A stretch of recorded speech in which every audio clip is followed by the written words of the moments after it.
গ্রীষ্মের এক চমৎকার দিনে ঘাসফড়িং তার ভায়োলিনটি নিয়ে গান গাইছিল, নাচছিল আর খেলা করছিল মনের আনন্দে। হঠাৎ সে দেখতে পেল একটা পিঁপড়া অনেক কষ্ট করে খাবার বয়ে নিয়ে যাচ্ছে। ঘাসফড়িং পিঁপড়াকে বলল, এত কষ্ট করছো কেন ভাই? এসো আমরা খেলা করি, গান গাই আর নাচি। পিঁপড়া বলল, আমার এখন একদম সময় নেই, সামনে শীত আসছে, আমাকে এখন শীতের জন্য খাবার সঞ্চয় করে রাখতে হবে। আমি বলি কি, অত গান বাজনা না করে তুমিও খাবার সংগ্রহ করে রাখো বন্ধু।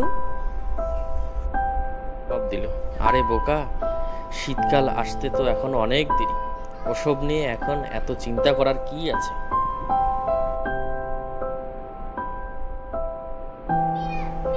পিঁপড়া কোনো কথা না বলে খাবার নিয়ে তার বাড়ির দিকে রওনা হলো। কিছুদিন পরই গ্রীষ্ম শেষ হলো, শীত এলো। শীত কয়েকদিন পার হতেই ঘাসফড়িংয়ের খাবারে টান পড়ল। ক্ষুধায় কাতর ঘাসফড়িং কাঁপতে কাঁপতে পিঁপড়ার বাড়ি এলো। ঘাসফড়িং পিঁপড়াকে বলল, আমায় কিছু খেতে দেবে ভাই? পিঁপড়া বলল, তুমি যদি সেদিন আমার কথা শুনতে, তাহলে আজ তোমাকে আমার কাছে আসতে হতো না, আর ক্ষুধায় কষ্টও পেতে হতো না। এ কথা বলেই পিঁপড়া দরজা বন্ধ করে দিল।